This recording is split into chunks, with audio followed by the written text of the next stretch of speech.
All right, now let's see.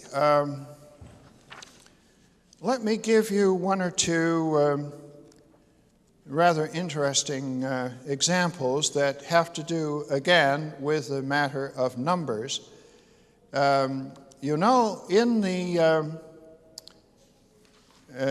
account of David's acquisition of Mount Moriah, or the threshing floor of Araunah the Jebusite, as it had come to be known by that time, it is stated in 2 Samuel 24:24 that after the angel of the Lord stopped the plague that was taking the lives of so many of the people of Israel at that time, David was moved and instructed, really, to buy the spot where the destroying angel stopped. And that happened to be over the threshing floor of Araunah the Jebusite, which was then outside of the city of Jerusalem. All right, then it states that David bought from Araunah the threshing floor and the oxen that were doing the threshing for the price of 50 shekels of silver. Well, I recall that when the executive secretary of the New International Version, Dr. Edwin Palmer, came across the passage in 1 Chronicles 21:25, which also tells about this episode, and states that David gave to Ornan for the place 600 shekels of gold, the red flag went up. Wait a minute, 50 shekels of silver, 600 shekels of gold, what's going on here? And he said, Gleason, I don't know how to solve this. What's the answer? Well, all I had to do was to study the context. And I noticed that in the 1 Chronicles 21:25 passage, it came in a context which indicated that David bought the entire acreage of the Temple Mountain.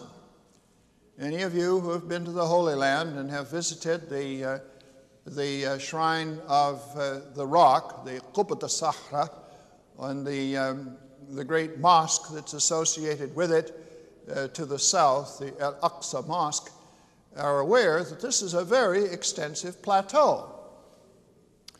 And probably the sequence was this, that first of all, David bought the threshing floor. All right, now the threshing floor might have been no bigger than the distance between this podium and that camera, or maybe a little bit larger. So for this and for the price of the oxen, which of course would have fetched a pretty good price on the market, he paid 600 shekels. But then it occurred to him, if this was a place to erect an altar to the Lord in gratitude for his having stayed the plague that had overcome the kingdom, then it would be a good idea to have a temple built there.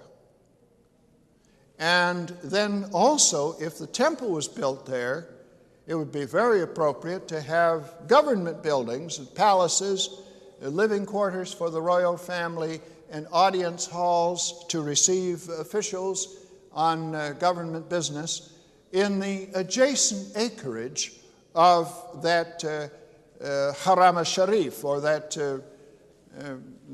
Temple Mount. Well, if he was going to buy that at any kind of a fair price, it would very easily have cost him 600 shekels of gold. So what you have here is in 1 Kings the initial price that was bought for the first parcel, and what you have in 1 Chronicles is the final price that he paid for the whole thing. So there's really no discrepancy if you study it in its context.